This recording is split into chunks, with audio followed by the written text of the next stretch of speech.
세계 최강 군사력을 보유한 천조국이 새롭게 시작한 희대의 돈지랄 프로젝트이자 조용히 중국을 불바다로 만들 주인공 스텔스 폭격기 B-20 레이더를 아시나요?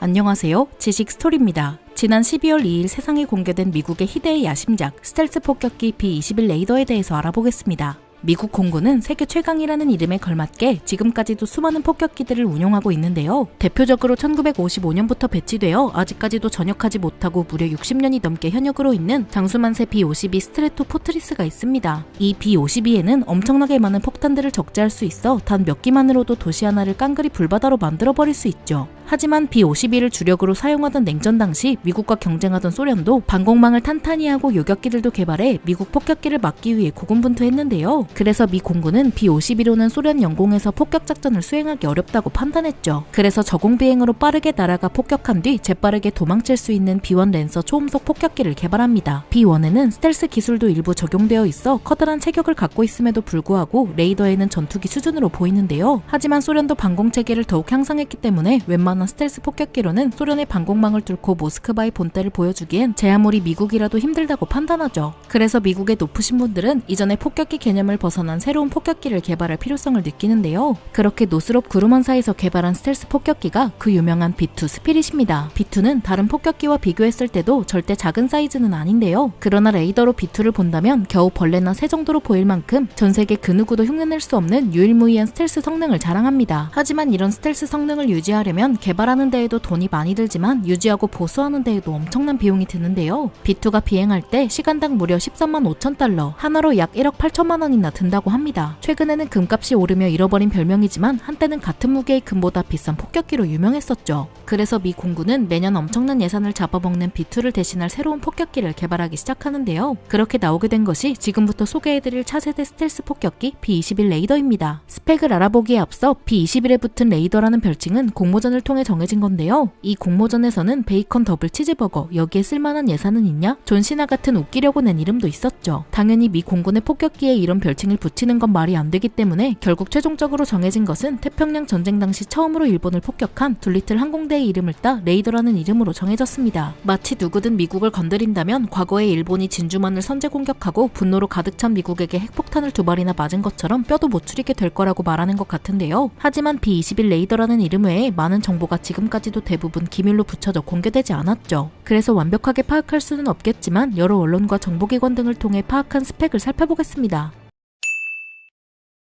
역시 해본 사람이 잘한다고 B-2를 만들어본 전적이 있는 노스롭 그루먼사가 B-21의 생산을 맡았습니다. 미 공군은 이 노스롭 그루먼사의 현재 최소 100대의 B-21을 주문한 것으로 알려져 있는데요. 여기서 멈추지 않고 이후로도 최대 200대의 B-21을 주문할 수도 있다고 합니다. 이 B-21의 한 대당 가격은 9,200억 원에 달하는데요. 미 공군의 F-35A 전투기의 가격이 약 1,000억 원에 달하는데 B-21을 한 기를 살 바에 F-35A를 9기 뽑겠다고 생각하실 수도 있습니다. 하지만 전술적으로만 운용할 수 있는 전투기에 비해 국가 자체를 괴멸시켜버리는 수준으로 전력적 운용이 가능한 폭격기는 그 무엇으로도 대신할 수 없기에 비교 자체가 말이 안 되는 거죠. 게다가 현재 운용하고 있는 B-2 폭격기의 가격은 무려 2조 원이 넘는데요. 그래서 B-21은 B-2의 반값 할인보다 싼 가격인 거죠. 또 가격뿐만 아니라 크기도 B-2에 비해 줄어들었습니다. 따라서 B-21에 넣을 수 있는 폭탄의 양도 그만큼 줄어들 수밖에 없습니다. 27톤의 폭탄을 넣을 수 있는 B-2에 비해 절반 정도인 13.6톤의 폭탄만 탑재할 수 있다고 하죠. 가격도 싸지고 폭탄도 많이 못 넣는데 성능도 그만큼 떨어지는 거 아니야? 라고 생각하실 수는 있지만 애초에 너무 비쌌던 B-2를 대체해서 훨씬 더 많이 생산해 뛰어난 스텔스 성능으로 적의 방공망을 뚫고 폭격하려는 목적으로 개발한 것이 이 B-21이라는 친구입니다. 또 생각만큼 성능이 떨어지지는 않는데요. B-2와 비교해서 상대적으로 약해 보이는 거지 스텔스 성능도 결코 나쁘지 않아 레이더로 본다면 겨우 골프공 수준으로 보이죠. 그러나 아무리 뛰어난 스텔스 능력을 갖춘 폭격기라도 혼자서 다니게 된다면 적이 발사한 미사일을 맞고 불타는 고철덩어리가 되어버리기 십상인데요. 그런데 B-21에는 핵폭탄뿐만 아니라 특이하게도 적 전투기를 산산조각 낼 수 있는 공대공 미사일이 탑재될 것이라고 합니다. 유사시에 적 전투기와도 교전할 수 있는 전투기 겸 폭격기인 셈이죠. 심지어 조기 경보기처럼 지상에 있는 육군 부대에 명령을 내릴 수도 있고 정찰 임무까지도 할 수 있는 그야말로 만능 폭격기라고 할 수 있습니다. 이런 성능의 폭격기가 폭탄과 미사일을 가득 장착하고 무려 14,000km를 날아갈 수 있는데요. 이 거리면 알래스카 공군기지에서 이륙해 공중급유 같은 지원 없이도 공군도 베이징까지 날아가 중국을 석기시대로 만들어버리고는 유유히 돌아올 수 있습니다. 또 이런 하드웨어 스펙뿐만 아니라 소프트웨어적 측면에서도 엄청나게 업그레이드 되었는데요. 미 공군이 최초의 디지털 폭격기라는 이름을 붙일 만큼 소프트웨어에 공을 들였다고 하죠. 특히 무인기와 관련된 소프트웨어 업그레이드가 눈에 띕니다. 최근 많은 나라들에서 무인기를 활발하게 개발하고 있는데요. 당연히 세계 최강 미 공군이 무인기 개발 경쟁에서도 최선두로 달리고 있죠. 이런 시대 상황에 맞게 B-21은 무인기와 함께 작전할 수 있도록 무인기 조종 능력을 갖추고 있습니다. 미국은 엄청나게 강력한 능력을 갖춘 새로운 스텔스 폭격기를 세상에 과시하고 싶었던 것일까요? 과거와는 달리 엄청난 홍보를 통해 미국인들뿐만 아니라 전 세계에 이 B-21에 대해서 엄청난 기대감을 심어주었습니다. 과거 B-2 스피릿 폭격기가 극비리에 개발되어 아무도 모르게 작전에 투입된 것과 달리 B-21 레이더는 마치 애플의 신형 스마트폰 공개 행사처럼 유튜브 라이브 방송을 통해 전 세계에 공개되었죠. 당연히 러시아와 중국도 이 방송을 보며 이를 갈고 있었을 것 같은데요. 러시아와 중국도 신형 폭격기를 개발하고 있기 때문에 B-21을 뛰어넘으려고 하고 있으니 말입니다. 하지만 중국, 러시아가 미국을 뛰어넘기란 불가능에 가깝다고 할 수 있습니다. 지금 러시아가 개발하고 있는 차세대 폭격기인 팍다는 2008년부터 개발에 착수했다고 알려져 있습니다. 하지만 신형 전투기인 팍파도 대량 생산하지 못하는 러시아가 신형 폭격기까지 순조롭게 개발한다는 건 어불성설인 것이죠. 중국이 개발할 것이라고 알려진 홍-20 폭격기도 비슷합니다. 이제야 전투기를 자체 생산하고 있는 중국이 엄청난 기술력이 필요한 스텔스 폭격기를 제대로 만들 리가 만무하다고 군사 전문가들은 말하죠. 이렇게 미국, 러시아, 중국 이 세 국가만 현재까지도 전략 폭격기를 운용하고 있는데 세계적으로도 폭격기를 운용하는 국가가 점점 적어지고 있습니다. 왜냐하면 대공미사일과 전투기의 성능이 더 좋아져서 폭격기가 적진 한가운데서 폭격하기 더 힘들어졌기 때문인데요. 이 때문에 러시아도 우크라이나에서 폭격기를 운용하지 못하고 애물단지로 전락해 기지에서 자리나 축내고 있죠. 게다가 폭격기는 갖고만 있어도 유지보수 비용으로만 천문학적인 비용이 드는 말 그대로 돈 먹는 하마라고 할 수 있기 때문에 더 곤란합니다. 이런 유행에서 폭격기를 가진 국가는 더 강력한 폭격기를 운용하려고 하고 폭격기를 가지지 못한 국가는 폭격기를 가질 생각도 못하고 있죠. 이번 B-21 레이더의 등장으로 인해 폭격기 시장의 빈부격차는 더 커질 것으로 보입니다. 이 B-21 레이더는 B-1B 랜서 그리고 B-2A 스피릿을 대체해서 미국 공군지구권 타격사령부의 주력 폭격기로서 활동할 텐데요. 재밌는 점은 60년 넘게 사용하고 있는 B-52는 퇴역하지 않고 계속해서 개량해 운용할 계획입니다. 이 정도면 노인학대 아닌가? B-21 레이더를 가진 최강의 미 공군은 앞으로도 전 세계에서의 제공권을 가질 것으로 보이는데요. 우리 대한민국 공군도 비록 폭격기는 없지만 F-35 스텔스 전투기를 도입하고 미국과 함께 연합 공군 훈련을 하는 등 계속해서 공군력을 키우고 있습니다. 이른 시일 내에 B-21 레이더가 배치되어 대한민국 공군 전투기와 나란히 날아다니는 모습을 기대하며 이번 영상 마치겠습니다. 영상이 유익하셨다면 구독과 좋아요 부탁드립니다. 감사합니다. 지식스토리였습니다.